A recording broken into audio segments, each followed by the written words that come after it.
옛날 옛적 경상도 어느 산골 마을에 이도겸이라는 선비가 살고 있었습니다. 나이는 28이나 되었건만 아직도 장가 한 번 못 가본 총각이었죠. 그럴 만도 했던 것이 이 양반 살림이라는 게 말이 아니었거든요.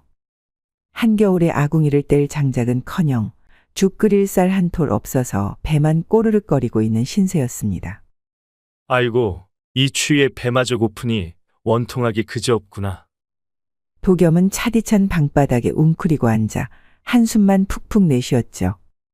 그런데 이상한 것은 배가 고플수록 자꾸만 딴 생각이 나는 것이었습니다. 이웃집 과부댁의 풍만한 가슴이라든가 빨래터에서 본 처녀들의 하얀 종아리라든가 아무래도 배고픔과 추위가 극에 달하니 몸의 다른 부분이 더욱 뜨거워지는 게 아니겠어요. 아니, 이런 망측한 생각이나 떠올리고 내 수양이 부족한가 보구나. 도겸은 얼굴을 붉히며 고개를 흔들었지만 사실 속으로는 은근히 즐기고 있었습니다. 이런 상상이라도 하지 않으면 이 추위와 배고픔을 어찌 견디겠어요. 그런데 바로 그때였죠. 밖에서 누군가 문을 두드리는 소리가 들려왔습니다.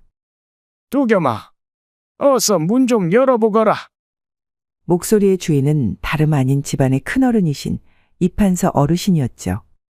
도겸은 깜짝 놀라 벌떡 일어났는데 워낙 오랫동안 웅크리고 있다 보니 다리에 쥐가 나서 비틀비틀거렸습니다. 아이고, 어르신. 이런 누추한 곳까지 어서 들어오십시오. 문을 열자 코끝이 빨갛게 언 이판서가 들어왔습니다. 그런데 웬걸 어르신의 손에는 두툼한 돈주머니가 들려있지 않겠어요. 이놈아, 이렇게 춥고 배고픈데 어찌 견디고 있더냐. 보기만 해도 불쌍하구나. 이판서는 도겸의 앙상한 몰골을 보더니 안쓰러운 듯 혀를 찼습니다.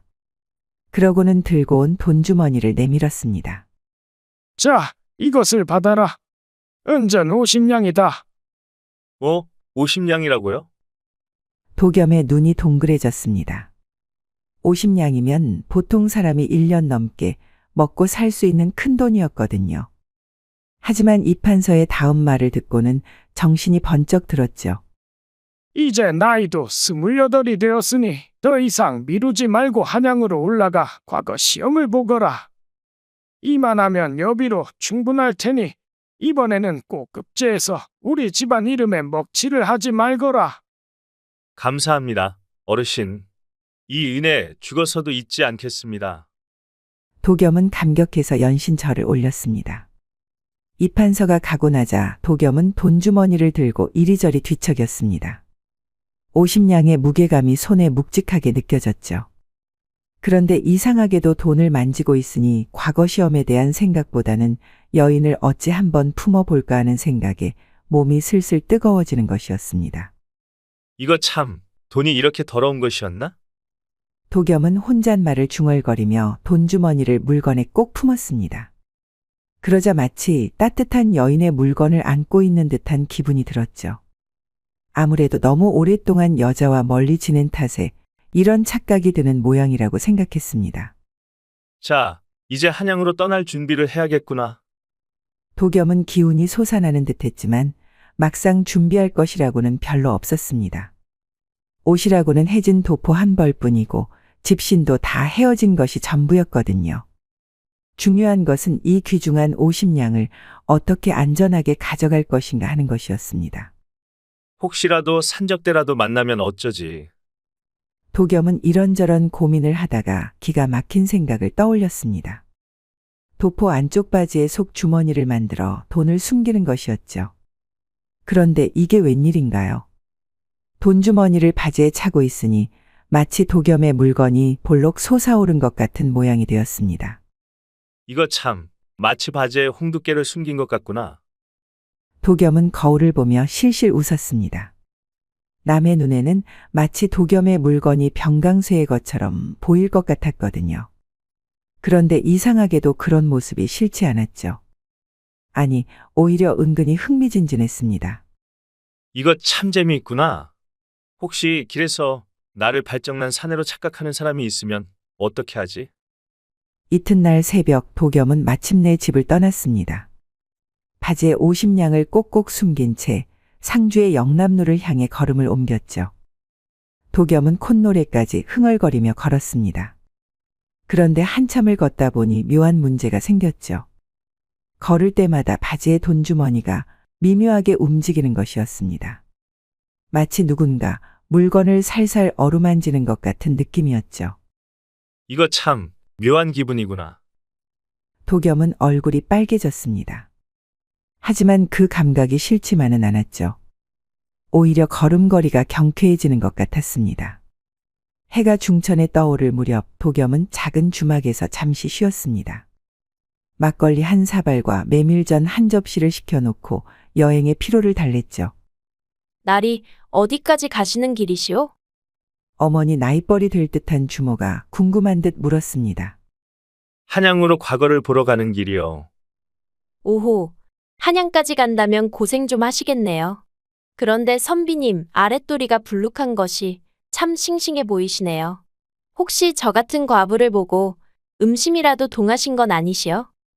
주모가 장난스럽게 웃으며 도겸 옆으로 바짝 다가앉았습니다. 그러더니 자연스럽게 도겸의 허벅지에 손을 올렸죠. 아니, 주모, 이게 무슨 짓이요? 날이 허벅지가 참 탄탄하시네요. 이런 건장한 선비님과 같이 연애나 해보면 좋겠네요. 저 같은 여자는 어떠세요? 선비님. 주모가 도겸의 허벅지를 살살 어루만지며 말했습니다. 도겸은 얼굴이 새빨개져서 어쩔 줄 몰랐죠. 주모, 그게 무슨 말이요? 주모는 내 어머니 뻘은되어 보이는데. 어머니라니요? 저도 아직 젊은 과부랍니다. 나리같이 멋진 선비님과 함께 충분히 사랑을 나눌 수 있다고요. 주모가 더욱 가까이 다가와 도겸의 팔에 자신의 물컹한 가슴을 들이밀었습니다. 도겸은 정신이 아찔해졌죠. 평생 여자와 이렇게 가까이 해본 적이 없었거든요. 나리, 오늘 밤 저와 함께 저쪽 객방에서 지내시는 게 어떻겠소? 오늘 손님도 하나도 없는데 혼자 추운 길을 가시는 것보다 낫지 않겠소? 주모의 손길이 점점 대담해져서 도겸의 바지 쪽으로 향했습니다. 그런데 바로 그때 어머, 이게 뭐예요? 나리 바지에 뭔가 단단한 게. 주모가 돈주머니를 만지며 의아해하자 도겸은 화들짝 놀라며 벌떡 일어났습니다. 도겸이 황급히 몸을 옆으로 피하며 돈주머니를 감추려 했지만 주모는 더욱 호기심 어린 눈으로 쳐다보았죠. 나리가 그리 부끄러워하시니 더욱 궁금해지네요. 설마 저를 위해 준비해 오신 선물이라도. 아, 아닙니다. 저는 그냥 급한 일이 생각나서. 도겸이 허둥지둥 자리에서 일어나며 술값을 내던지고는 주막을 뛰쳐나갔습니다. 뒤에서 주모의 아쉬워하는 목소리가 들려왔죠. 아이고, 선비님. 어디 가세요? 밖으로 나온 도겸은 가슴을 두드리며 한숨을 쉬었습니다. 아이고, 위험할 뻔했구나. 앞으로는 더욱 조심해야겠어. 도겸은 바지의 돈주머니를 다시 한번 확인하고는 서둘러 길을 재촉했습니다. 그런데 이상하게도 마음 한구석에서는 아쉬움이 느껴지는 것이었죠. 그렇게 도겸은 바지의 50냥과 함께 상주의 영남로를 향해 걸어갔습니다. 추위와 배고픔은 이제 옛말이고 마음속에는 장밋빛 희망이 가득했죠. 해가 뉘엿뉘엿 넘어가고 상주의 영남로의 험한 고갯길이 점점 가팔라지자 도겸의 걸음걸이도 느려졌습니다. 아무리 바지에 50냥이 든든해도 하루 종일 걸은 다리는 후들거렸거든요. 아이고, 이 험한 고개를 언제 다 넘어가나. 도겸이 한숨을 내쉬며 걷는데 저 멀리서 희미한 불빛이 보이는 것이었습니다. 그리고 그와 함께 요란한 웃음소리와 술 마시는 소리가 바람에 실려 들려왔죠. 오호, 저기 객주가 있구나. 오늘 밤은 저곳에서 하룻밤 묵어가야겠어. 도겸은 다시 기운을 내어 그 불빛을 향해 걸어갔습니다. 가까이 가보니 제법 큰 규모의 객주였고 현판에는 풍악객주라고 쓰여 있었죠. 그런데 이상하게도 보통 객주와는 분위기가 달랐습니다. 객주 마당에서는 장구와 가야금 소리가 울려 퍼지고 있었고 대청마루에서는 색동저고리를 입은 기생들이 춤을 추고 있었거든요. 치마폭을 휘날리며 추는 춤사위마다 하얀 속살이 아찔하게 드러났다 사라졌다 했죠. 이런 곳이 다 있었나? 도겸은 눈을 동그랗게 뜨고 입을 벌렸습니다. 평생 이런 요염한 광경을 본 적이 없었거든요. 도겸의 물건이 성을 내니 바지 속의 돈주머니와 부딪히며 더욱 뜨겁게 만드는 것 같았습니다. 객주 안으로 들어서자 더 놀라운 광경이 펼쳐졌습니다. 여기저기 평상에서는 갓을 쓴 양반들과 보따리 장수들이 뒤엉켜 술을 마시고 있었고 그들 사이에서 기생들이 술을 따르며 몸을 비비고 있었죠. 나리, 술 한 잔 어떠세요? 너는 이리 와서 내 아랫도리 위에 앉아보거라. 호호, 나리 물건이 참 묵직하시네요. 어디 좀 더 허리를 흔들어 보셔요. 그야말로 난장판이었습니다. 도겸은 얼굴이 빨개져서 어디를 봐야 할지 몰랐죠. 그런데 바로 그때였습니다. 제발 부탁입니다. 전 남편을 잃은 가련한 여인입니다. 이러지 마시와요. 갑자기 비명소리가 객주 한 구석에서 터져 나왔습니다. 도겸이 깜짝 놀라 그쪽을 보니 얇은 한복을 입은 젊은 여인이 술에 취한 사내들에게 둘러싸여 있었죠. 이 계집아, 새로 왔으면 술 시중이나 제대로 들어야지. 왜 이리 까탈스럽게 구느냐? 덩치 큰 사내 하나가 과부의 팔을 붙잡고 흔들었습니다. 저고리가 흘러내려 하얀 어깨가 드러났죠. 안 됩니다. 저는 그런 일 못합니다. 과부가 저항했지만 술에 취한 사내들은 오히려 더욱 거칠어졌습니다. 뭘 못해? 계집년이 주제도 모르고. 그래, 우리가 돈 주고 술 마시는데 시중 안 들 거면 뭐하러 여기 왔어? 차라리 옷이나 벗고 춤춰보거라. 그게 더 볼만하겠다. 사내들이 야릇한 웃음을 지으며 과부에게 달려들었습니다. 한 놈은 치마폭을 잡아당기고 다른 놈은 고름을 풀려 했죠. 놓아주세요.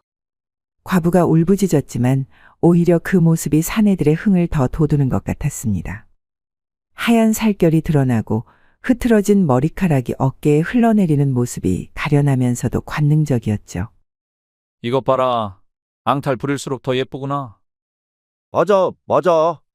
과부가 이렇게 팔딱대는 것이 재미있잖아. 그런데 더욱 가관인 것은 객주 주인이었습니다. 표독스러운 얼굴로 나타난 그녀는 과부를 보더니 화를 벌컥 냈죠. 이년아, 손님들이 술 시중 들어달라는데 왜 이리 버티고 있어? 돈 받고 데려온 주제에. 그러고는 뺨을 짝 하고 때렸습니다. 과부는 비틀거렸죠. 이건 아픈 것도 아니다. 진짜 아픈 건 시작도 안 했어. 어서 저 나리들 술이나 따르고 웃어. 그게 네 일이야. 주인이 과부의 머리채를 잡고 끌어당기자 긴 머리카락이 쏟아져 내렸습니다. 머리 푼 모습이 더 요염해 보이는 것이 좋구나. 그래, 그래. 아예 다 풀어버려. 술 취한 사내들이 박수를 치며 야유했습니다. 도겸은 이 광경을 보며 화가 나면서도 묘한 흥분이 일었습니다.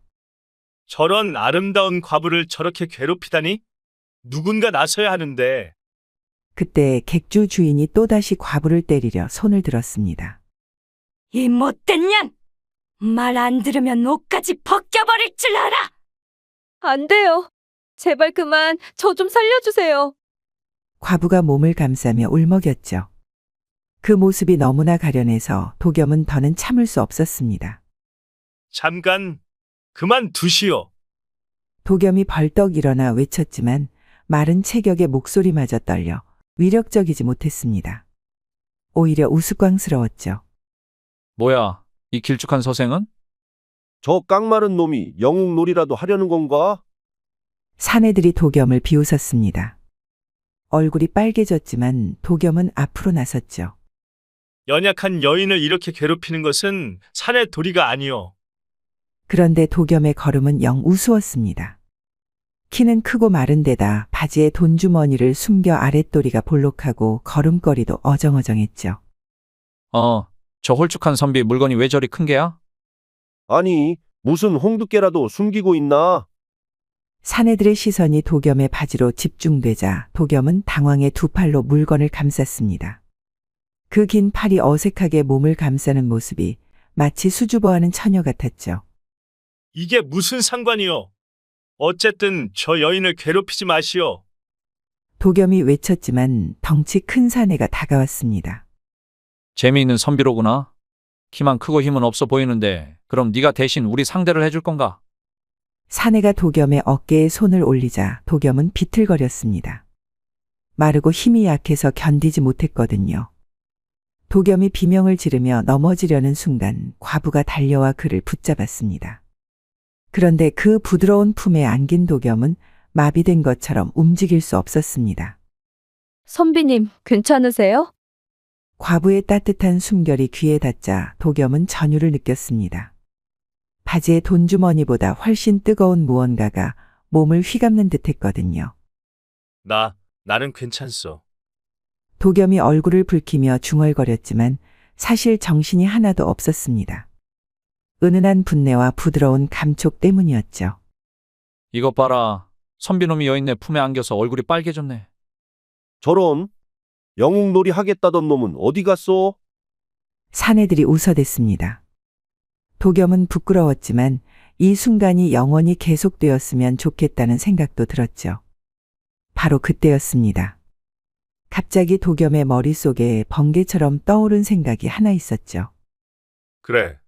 돈으로 해결하면 되잖아. 도겸은 과부의 따뜻한 품에서 빠져나와 아랫도리를 두드렸습니다. 50냥이 든 돈주머니가 여전히 그 자리에 있다는 걸 확인하고 나서야 용기가 났죠. 여보시오. 객주 주인.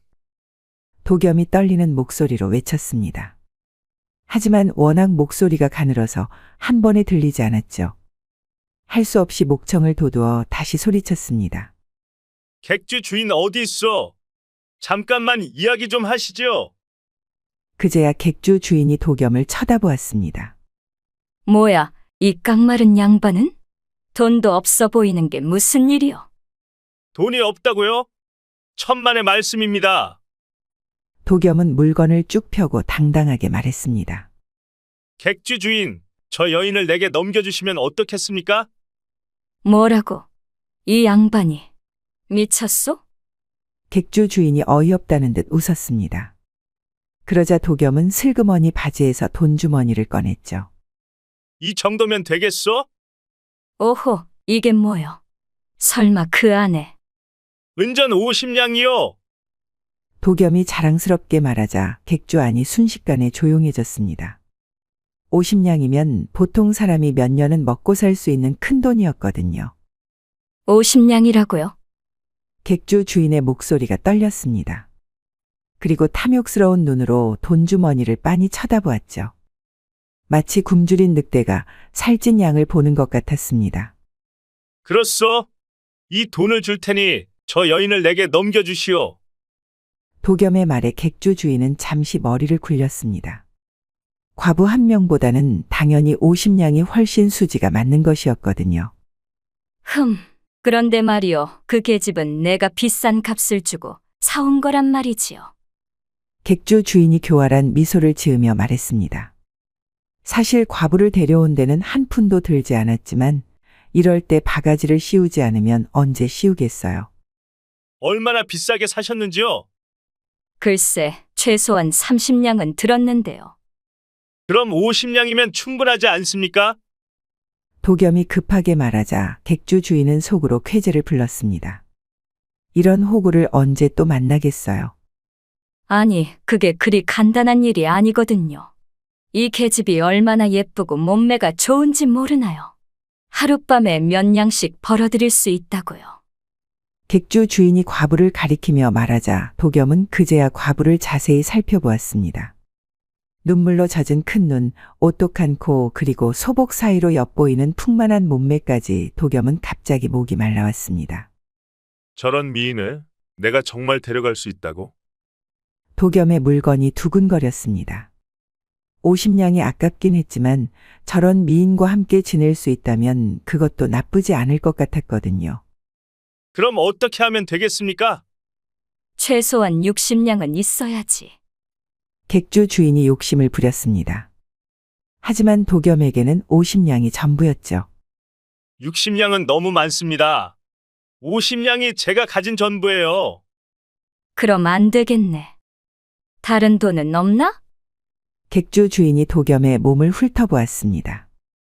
혹시 다른 곳에 돈을 더 숨겨두지 않았나 하고 말이죠. 그때 과부가 도겸의 옷깃을 살짝 잡아당겼습니다. 선비님, 정말 저를 구해주실 건가요? 과부의 애절한 목소리에 도겸은 물건이 찢어질 것 같았습니다. 그 간절한 눈빛을 보니 돈 따위는 중요하지 않게 느껴졌거든요. 걱정 마시오. 제가 꼭 구해드리겠소. 도겸이 물건을 치며 다짐하자 돈주머니가 찰컹 소리를 냈습니다. 그 소리를 들은 객주 주인이 다시 침을 꿀꺽 삼켰죠. 그럼 이렇게 하지. 50냥에 네 저고리까지 주면 어떨까? 저고리까지요? 도겸이 깜짝 놀랐습니다. 저고리를 벗으면 속옷 바람이 되는 건데 이 추운 날씨에 그럴 수는 없었거든요. 아니면 말고. 어차피 이 계집은 내 것이니까. 객주 주인이 과부의 팔을 붙잡으려 하자 과부가 도겸 뒤로 숨었습니다. 그리고 도겸을 꼭 안았습니다. 도겸이 깜짝 놀라 소리쳤습니다. 과부의 부드럽고 봉긋한 가슴이 등에 밀착되는 느낌이 너무나 충격적이었거든요. 선비님, 제발요. 저를 구해주세요. 과부가 도겸의 귀에 속삭였습니다. 애교 가득한 목소리에 도겸은 정신이 하나도 없었죠. 아, 알겠소. 어떻게든 구해드리겠소. 도겸이 떨리는 목소리로 대답하자 과부가 더욱 화가 났습니다. 그러자 도겸의 바지에 있던 돈주머니가 과부의 몸에 끼이면서 묘한 감촉을 만들어냈죠. 어머, 선비님 바지에 뭔가 딱딱한 게. 과부가 수줍게 중얼거리자 도겸은 얼굴이 새빨개졌습니다. 아, 아닙니다. 그건 돈주머니예요. 아니, 돈주머니가 그렇게 단단한가요? 과부의 말에 도겸은 더 당황했습니다. 사실 과부의 물건에 눌려서 도겸의 물건이 더 단단해진 것 같았거든요. 좋소. 50냥에 거래합시다. 정말입니까? 도겸이 믿을 수 없다는 듯 물었습니다. 그렇소. 대신 지금 당장 돈을 내놓고 이 계집을 데리고 사라지시오. 객주 주인이 성급하게 말했습니다. 구경꾼들이 점점 몰려들어서 장사에 방해가 되었거든요. 도겸은 잠시 망설였습니다. 50냥은 자신의 꿈이었던 과거 시험을 위한 돈이었거든요. 하지만 뒤에서 안고 있는 과부의 따뜻한 체온을 느끼니 다른 생각은 모두 사라졌죠. 에이, 과거야 내년에 또 볼 수 있지.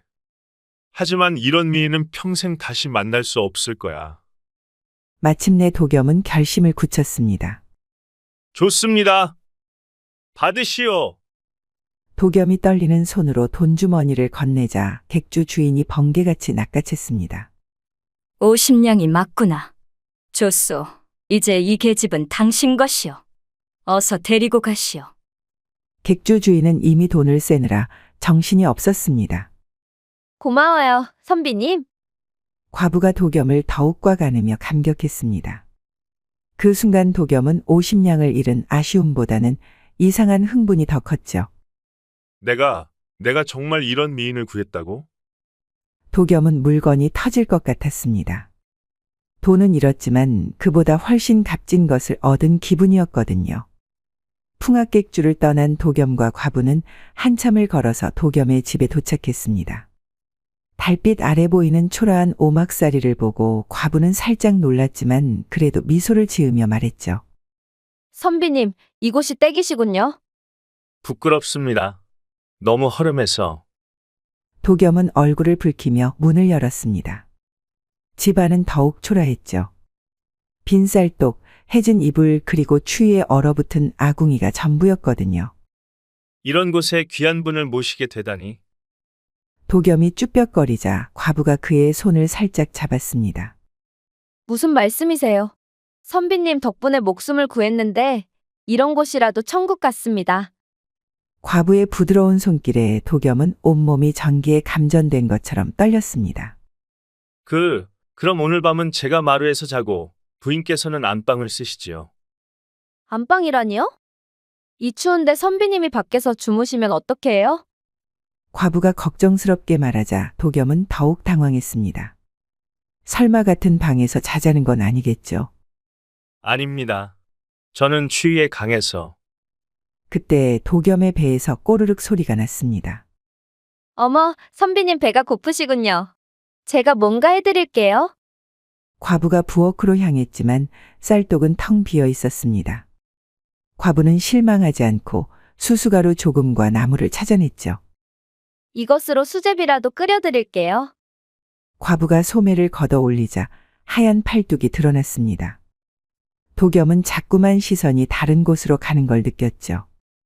특히 과부가 몸을 굽혀 아궁이에 불을 피울 때마다 저고리 사이로 보이는 가슴골이 눈에 들어왔거든요. 선비님, 왜 그렇게 서 계세요? 이리 와서 앉으시지요. 과부가 멍석을 털어내주자 도겸은 어색하게 앉았습니다. 둘만 있으니 묘한 분위기가 흘렀죠.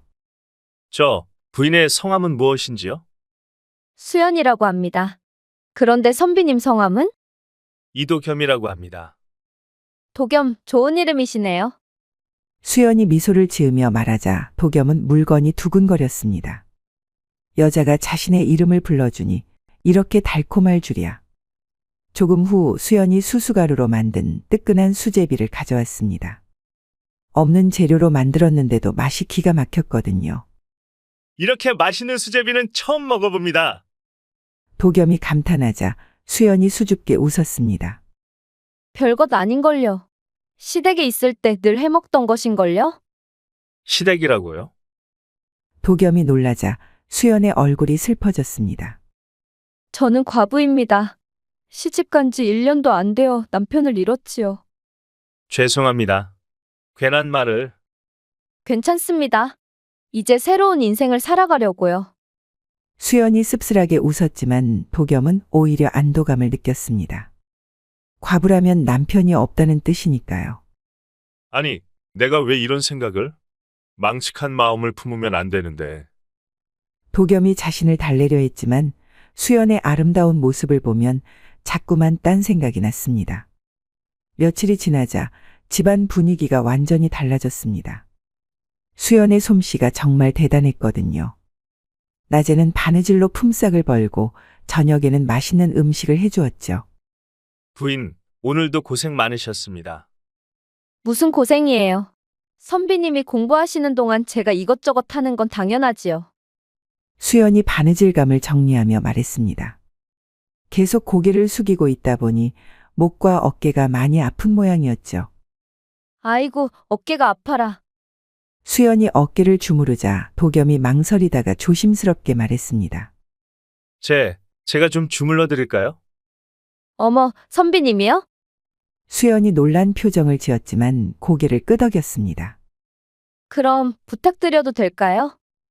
도겸은 떨리는 손으로 수연의 어깨에 손을 올렸습니다. 저고리 너머로 느껴지는 살결에 정신이 아찔했죠. 시원해요. 선비님 손이 참 따뜻하시네요. 수연이 기분 좋다는 듯 신음을 내자 도겸은 더욱 떨렸습니다. 좀 더 세게 눌러주세요. 이 정도면 어떤가요? 도겸이 조금 더 힘을 주자 수연이 신음을 냈습니다. 도겸은 온몸이 뜨거워지는 걸 느꼈죠. 선비님, 정말 손재주가 좋으시네요. 이렇게 시원한 건 처음이에요. 수연의 어깨를 주무르다 보니 도겸의 아랫도리가 부풀어 올랐습니다.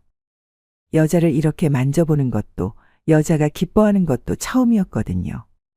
그러다 손이 목 뒤로 가고 수연의 목선을 따라 손가락이 움직이자 수연이 살짝 떨었죠. 선비님, 그곳은? 아, 죄송합니다. 도겸이 화들짝 놀라 손을 뗐지만 수연은 아쉬운 듯 돌아보았습니다. 아니에요. 기분 좋았는걸요. 그 말에 도겸은 더욱 얼굴이 빨개졌습니다. 이런 식으로 며칠이 지나자 두 사람 사이에는 묘한 분위기가 흘렀습니다. 처음에는 서로 어색했지만 함께 지내면서 자연스레 정이 들었거든요. 특히 수연은 자신의 목숨을 구해준 도겸에게 감사하는 마음이 점점 사랑으로 변해가는 것을 느꼈습니다. 어느 날 밤 추위가 극심해졌습니다. 아궁이 불도 꺼져서 집안이 얼음장같이 차가워졌죠. 선비님, 너무 추우신 것 같은데 이렇게 추운 밤에 혼자 주무시면 몸이 상하실 거예요. 수연이 걱정스럽게 말했습니다. 실제로 도겸은 추위에 떨고 있었거든요. 괜찮습니다. 조금만 참으면. 그런데 도겸의 말이 끝나기도 전에 수연이 결심을 굳힌 듯 말했습니다. 선비님, 오늘 밤만은 같은 이불 안에서 주무시는 게 어떨까요? 체온이라도 나누면 덜 춥지 않을까요? 그런 건 예법에. 예법보다 생명이 더 소중하지 않나요? 선비님이 병이라도 나시면 어떻게 해요?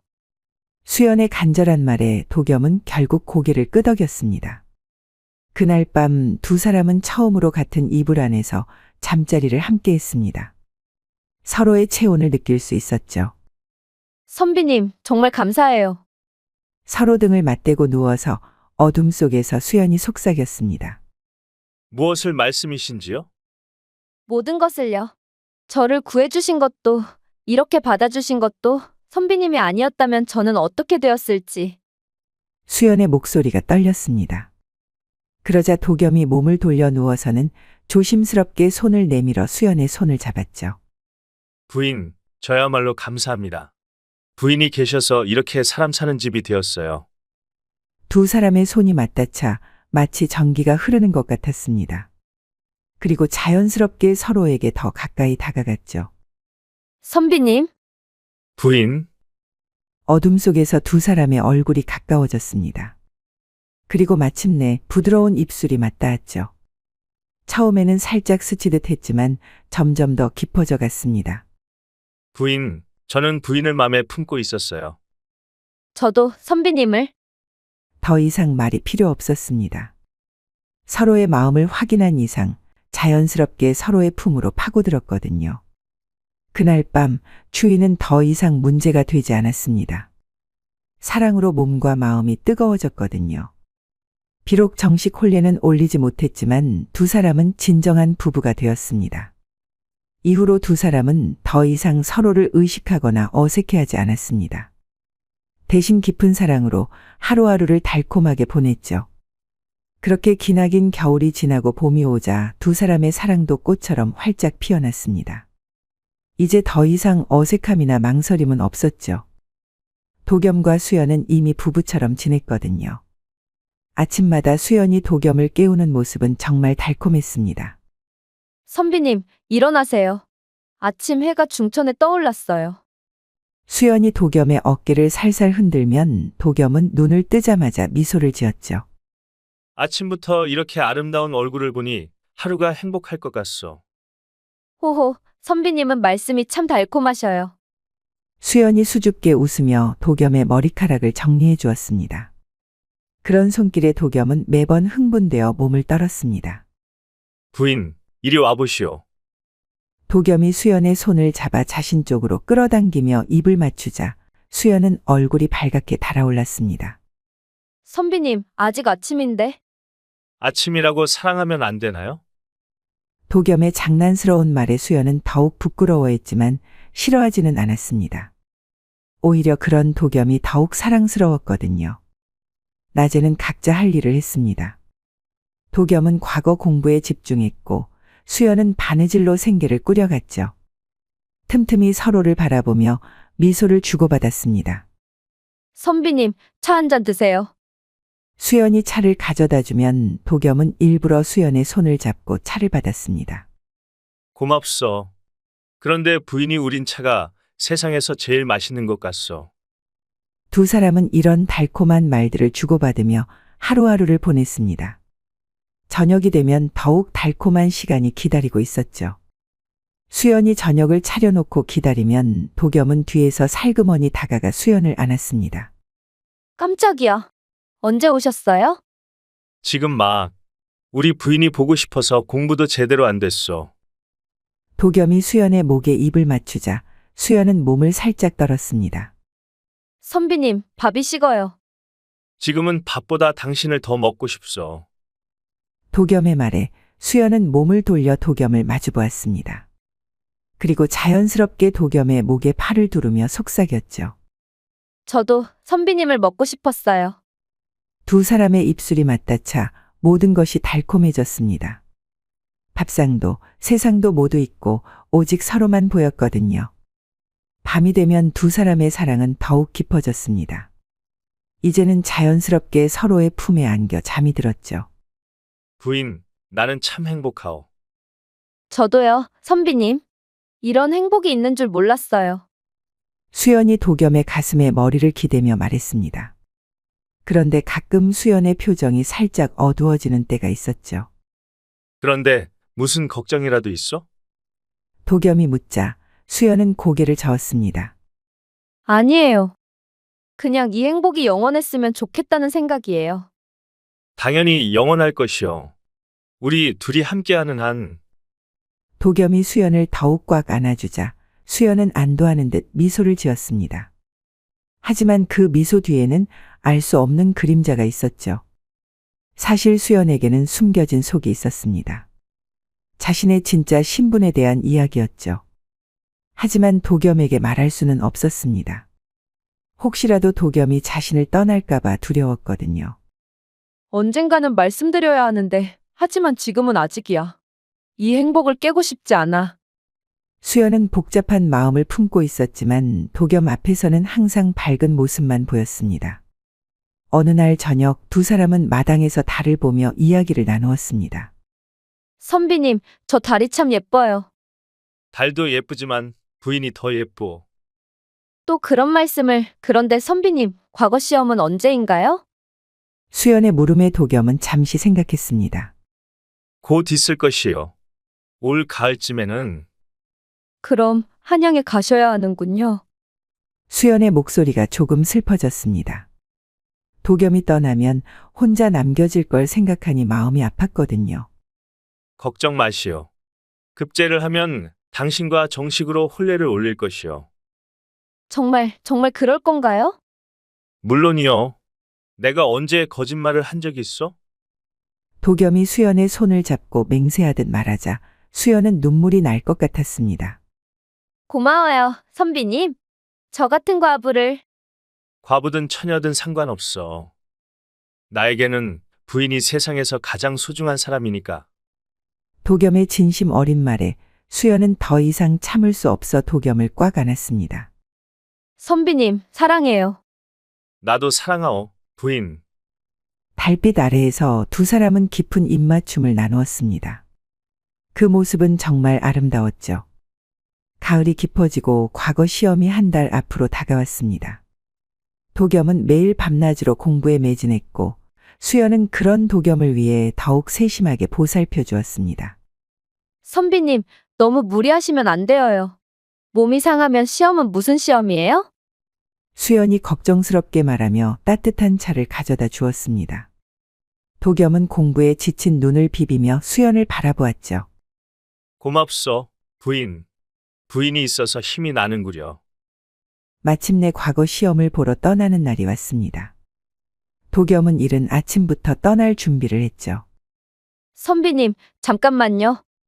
수연이 도겸을 불러 세우더니 곱게 접어둔 하얀 옷 한 벌을 가져왔습니다. 부인, 이게 뭐요? 선비님을 위해 직접 지은 옷이에요. 귀한 자리에 귀한 옷을 입고 가셔야죠. 도겸이 옷을 펼쳐보니 정말 아름다웠습니다. 하얀 명주의 소매 끝에는 파란 실로 수놓은 매화 꽃무늬가 은은하게 빛났거든요. 부인, 이런 귀한 옷을 어디서? 바느질 품삯을 모아서 조금씩 장만한 거예요. 선비님 생각하며 한 땀 한 땀 정성스럽게 지었습니다. 수연의 말에 도겸은 물건이 뭉클해졌습니다. 없는 살림에 이런 옷을 준비하느라 얼마나 고생했을까 싶었거든요. 고맙소. 정말 고마워. 이 옷을 입으면 분명 좋은 일이 있을 거야. 도겸이 새 옷을 입고 나니 정말 근사한 선비가 되었습니다. 수연은 흐뭇한 미소로 도겸을 바라보며 옷매무새를 다듬어 주었죠. 정말 멋지세요. 이제 한양의 어떤 양반들과 견주어도 부끄럽지 않아요. 모든 게 부인 덕분이요. 도겸이 수연을 안으려 하자 수연이 살짝 물러서며 말했습니다. 아직 끝나지 않았어요. 하나 더 드릴 게 있거든요. 수연이 품속에서 작은 손수건 하나를 꺼냈습니다. 하얀 명주의 파란 실로 정교하게 술을 놓은 손수건이었죠. 그런데 그 무늬가 참 특이했습니다. 고개를 넘지 못하는 파란 새 한 마리가 하얀 나무 아래에서 쉬고 있는 모습이었죠. 새의 표정이 슬퍼 보이면서도 그리워하는 듯했습니다. 이 손수건은 선비님께 부탁이 있어요. 수연의 목소리가 갑자기 진지해졌습니다. 도겸은 뭔가 심상치 않은 분위기를 느꼈죠. 무슨 부탁인지요? 한양에 가시면 육조거리에 있는 큰 대문집을 찾아가 주세요. 궁궐 옆에 검은 대문이 있는 집이에요. 검은 대문집이라. 그런데 거기가 어떤 집인데요? 김시덕 대감이라는 분이 사시는 곳이에요. 그분에게 이 손수건을 직접 전해주세요. 수연이 손수건을 도겸의 손에 쥐어주었습니다. 그런데 이상하게도 수연의 손이 차갑게 떨리고 있었죠. 김시덕 대감이라. 그런데 왜 내가 그분에게 이걸 전해야 하는 건가요? 도겸이 의아해하자 수연은 잠시 망설이더니 말했습니다. 그냥 부탁이에요. 꼭 그분에게 직접 전해주셔야 해요. 절대 다른 사람에게 주면 안 돼요. 다른 사람이라면? 특히 얼굴에 상처가 있는 곡간지기에게는 절대로 주면 안 됩니다. 수연이 갑자기 강한 어조로 말했습니다. 도겸은 더욱 놀랐죠. 얼굴에 상처가 있는 곡간직이라고요? 수연, 혹시 그 집과 무슨 인연이라도? 아니에요. 그냥 들은 이야기예요. 수연이 당황한 듯 손사래를 쳤지만 도겸은 뭔가 숨기고 있다는 느낌을 받았습니다. 하지만 더 이상 캐묻지는 않았죠. 알겠소. 김대감에게 직접 전하고 얼굴에 상처 있는 곡간직에게는 주지 않겠소. 정말 약속하세요? 수연이 도겸의 손을 꽉 잡으며 간절히 부탁했습니다. 그 모습이 너무나 절실해서 도겸은 고개를 끄덕였죠. 약속하오. 그런데 부인, 혹시 무슨 걱정이라도 있는 것 아니요? 아니에요. 다만 이 일이 선비님께 큰 도움이 될 거라고 생각해요. 수연이 애매하게 미소를 지었습니다. 그런데 그 미소 뒤에는 알 수 없는 슬픔이 섞여 있는 것 같았죠. 그럼 이제 정말 가봐야겠소. 도겸이 짐을 매려 하자 수연이 마지막으로 그를 꽉 안았습니다. 선비님, 부디 몸 조심하시고 꼭 급제하세요. 그리고 사랑해요. 정말 사랑해요. 수연의 목소리에 눈물이 섞여 있었습니다. 도겸은 이상했지만 이별의 아쉬움 때문이려니 생각했죠. 나도 사랑하오. 좋은 소식을 가지고 돌아올 테니까 기다려주시오. 도겸이 수연에게 입맞춤을 하고 나서야 집을 떠났습니다. 한양에 도착한 도겸은 먼저 수연의 부탁을 처리하기로 했습니다. 육조거리 궁궐 옆에 있다는 검은 대문집을 찾는 것은 어렵지 않았죠. 그 집은 정말 웅장했거든요. 이런 대저택이라니 대단한 분이 사시는 모양이구나. 도겸이 감탄하며 대문을 두드렸습니다. 그런데 나온 사람을 보고 깜짝 놀랐죠. 얼굴 한쪽에 길다란 상처가 있는 사내였거든요. 아, 이 사람이 부인이 말한 그 곡간직이구나. 도겸은 재빨리 손수건을 품속 깊이 숨겼습니다. 누구시오? 무슨 일로 왔소? 곡간지기가 퉁명스럽게 물었습니다. 도겸은 어떻게 대답해야 할지 당황했죠. 나는 문경에서 온 이도겸이라고 하오. 김시덕 대감마님께 전해드릴 물건이 있어서 왔소. 전해드릴 물건? 그게 뭔데요? 곡간지기의 눈이 의심스럽게 좁혀졌습니다. 그리고 도겸의 품을 빤히 쳐다보았죠. 그건 직접 대감마님께만 전해드려야 하는 것이오. 뭔 소리요? 나한테 달라고요. 내가 대신 전해줄 테니까요.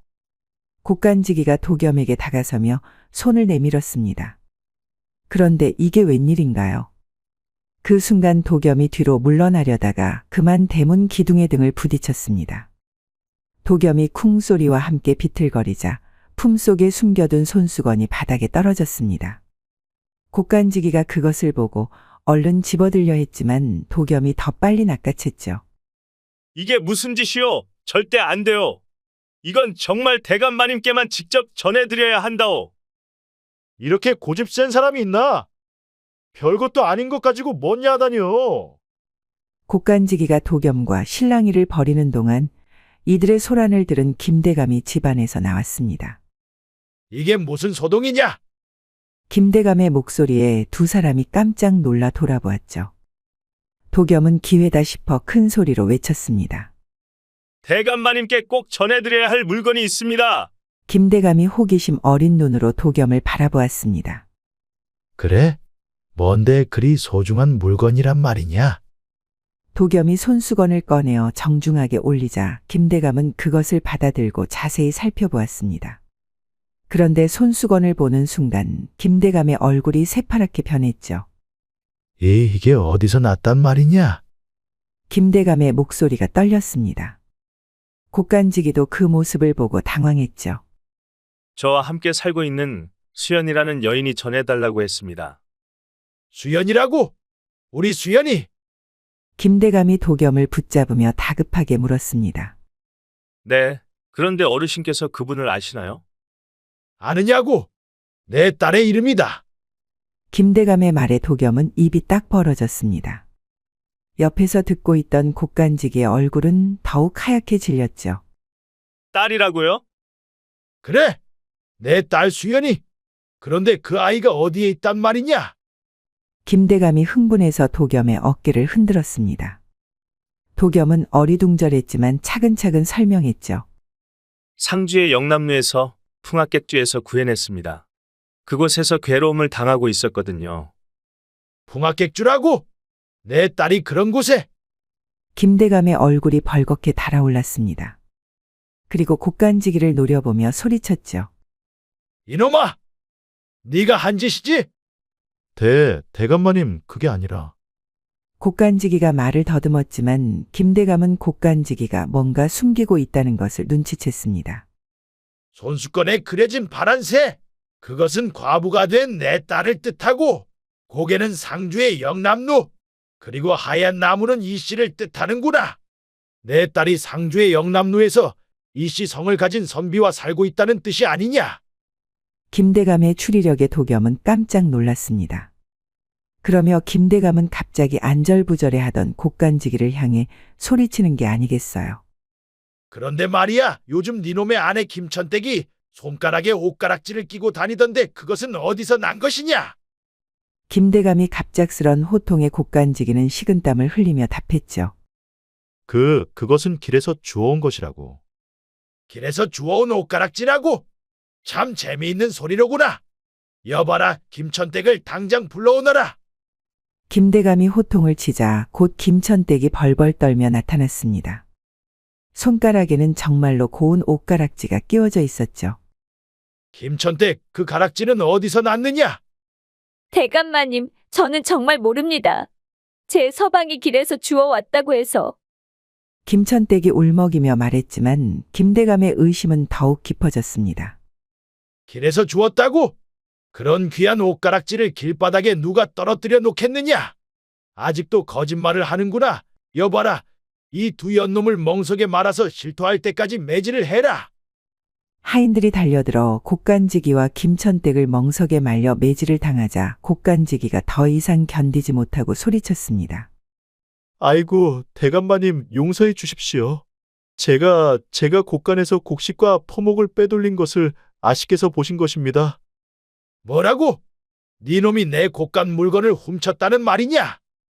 죄송합니다, 대감마님. 그런데 아씨께서 그것을 보시고는 관아에 신고하겠다고 하시며 저를 몰아세우셔서 어쩔 수 없이 아씨의 입을 막고자 멀리 있는 객주에 팔아넘긴 것입니다. 곡간지기의 고백에 김대감은 분노로 온몸을 떨었습니다. 이 도둑놈 같은 놈! 내 집안 돈을 훔쳐먹고서는 그걸 숨기려고 내 딸까지 그런 험한 꼴을 당하게 했다는 말이냐? 죄송합니다. 정말 죄송합니다. 곡간지기가 엎드려 빌었지만 김대감의 분노는 가라앉지 않았습니다.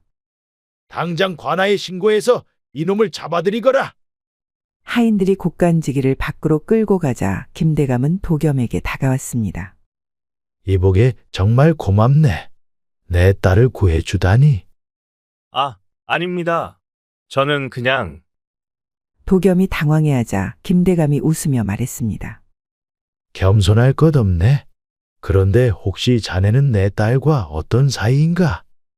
김대감의 의미심장한 질문에 도겸은 얼굴이 빨개졌습니다. 그것이... 얼굴이 빨개지는 것을 보니 답이 나왔구만. 좋네, 아주 좋아.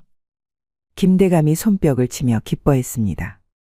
그런데 어르신, 수연 아씨가 정말 대감마님의 따님이신가요? 물론이지. 내 늦둥이 딸이란 말이야.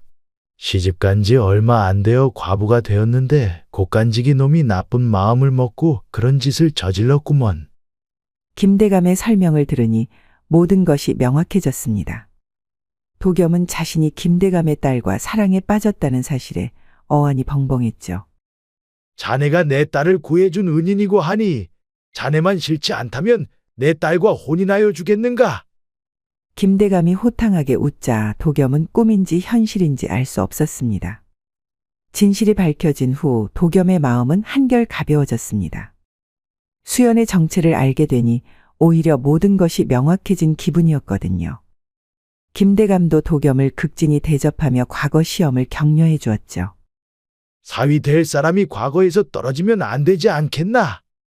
김대감의 호탕한 웃음에 도겸도 자신감이 생겼습니다. 드디어 과거 시험 날이 왔습니다. 도겸은 수연이 지어준 하얀 옷을 입고 시험장으로 향했죠. 그런데 이상하게도 평소보다 머리가 맑았습니다. 복잡했던 마음이 정리되니 집중력도 좋아진 것이었죠. 부인, 나는 반드시 급제해서 돌아갈 것이오. 도겸이 중얼거리며 붓을 들었습니다. 그런데 이게 웬일인가요? 글이 물 흐르듯 써지는 것이었습니다. 평소 어려워했던 문제들도 척척 풀렸죠. 이럴 수가. 부인의 사랑이 이런 힘을 주는 건가? 도겸은 신이 나서 답안지를 써내려갔습니다. 주변 응시생들이 끙끙거리며 고민하는 동안 도겸만은 여유롭게 시험을 마쳤죠. 며칠 후 발표가 났는데 놀랍게도 도겸이 장원급제를 차지했습니다. 이도겸, 장원급제. 방방곡곡에 울려 퍼지는 소리에 도겸은 꿈인지 현실인지 모를 지경이었습니다. 정말 내가 장원급제를? 김대감이 달려와 도겸을 부둥켜 안았습니다. 축하하네, 사위. 이제 정말 자랑스러운 사위가 되었구나. 장인어른, 고맙습니다. 두 사람이 껴안고 기뻐하는 모습이 참 훈훈했습니다. 급제 소식을 들은 김대감은 즉시 여장을 챙겼습니다. 딸을 데리러 가야 했거든요. 자, 이제 우리 수연이를 데리러 가세나. 김대감과 도겸은 성대한 행렬을 이끌고 경상도로 향했습니다. 장원급제한 신랑이 대감의 딸을 맞으러 간다는 소문에 길가에는 구경꾼들이 줄을 이었죠. 마침내 도겸의 집에 도착했습니다. 수연은 멀리서 들려오는 풍악 소리에 밖으로 나와 보았다가 깜짝 놀랐습니다. 그런데 행렬 맨 앞에서 말을 타고 오는 사람이 바로 도겸이었거든요. 수연이 달려나가려는 순간 김대감이 먼저 말해서 내려 달려왔습니다. 수연아, 내 딸. 얼마나 고생하였느냐. 아버지! 부녀가 눈물로 상봉하는 장면에 도겸도 눈시울이 붉어졌습니다. 그리고 수연이 도겸을 보며 미소를 지었죠. 선비님, 정말 급제하셨군요. 부인, 모든 게 부인 덕분이요. 도겸이 말에서 내려 수연에게 달려가려 했는데 그만 발을 헛디뎌 넘어질 뻔했습니다. 다행히 수연이 재빨리 받아주었죠. 장원급제한 서방님이 이래도 되시나요? 부인을 보니 다리에 힘이 풀렸어. 두 사람의 달콤한 모습에 구경꾼들이 박수를 쳤습니다. 한 달 후 성대한 혼례식이 열렸습니다. 김대감이 준비한 혼례는 정말 화려했죠. 온 동네 사람들이 다 구경할 정도였습니다. 신랑 신부 맞절하세요. 예관의 소리에 두 사람이 절을 올렸습니다. 그런데 도겸이 너무 깊이 절을 해서 갓이 떨어질 뻔했죠. 수연이 웃음을 참으며 살그머니 갓을 잡아주었습니다. 교배래. 두 사람이 술잔을 나누어 마셨습니다. 그런데 도겸이 너무 급하게 마시려다가 기침을 했죠. 선비님, 천천히 드세요. 수연이 도겸의 등을 두드려주자 하객들이 웃음을 터뜨렸습니다. 드디어 혼례식이 끝나고 첫날 밤이 되었습니다. 도겸은 떨리는 마음으로 신방으로 들어갔죠. 수연이 고운 혼례복을 입고 앉아 있었습니다. 붉은 비단 치마에 금실로 수놓인 저고리가 정말 아름다웠죠. 부인, 선비님, 아니, 이제 서방님이라고 불러야 하나요? 수연이 수줍게 말하자 도겸은 가슴이 두근거렸습니다. 그래, 이제 정말 부인의 서방이 되었군요. 도겸이 수연 옆에 앉자 두 사람 사이에 달콤한 분위기가 흘렀습니다. 서방님, 그동안 속을 숨겨서 죄송했어요. 도겸이 수연의 손을 잡자 수연이 몸을 떨었습니다. 서방님, 소녀는 너무 무서워요. 부인, 무엇이 무서우시오? 이 모든 게 꿈만 같아서 혹시 깨어나면 어찌하나요? 수연의 절절한 말에 도겸이 웃으며 수연을 안았습니다. 꿈이 아니오, 부인. 이것이 우리의 현실이란 말이에요. 그리고 두 사람은 마침내 진정한 부부가 되었습니다. 오랫동안 서로를 그리워했던 만큼 그들의 사랑은 더욱 뜨겁고 달콤했죠. 이튿날 아침 두 사람은 행복한 미소로 일어났습니다. 서방님, 저는 너무 행복해요. 김대감도 사위와 딸이 행복해하는 모습을 보며 흐뭇해했습니다. 역시 선행에는 복이 따르는구나. 도겸이가 선한 마음으로 수연이를 구했더니 이런 큰 복을 받았네. 그렇게 도겸과 수연은 행복하게 살았습니다. 50냥으로 시작된 인연이 이렇게 아름다운 사랑으로 완성된 것이죠. 야다마 씨의 다음 이야기를 빠르게 시청하시려면 동그라미를 클릭하여 구독을 눌러주세요. 감사합니다.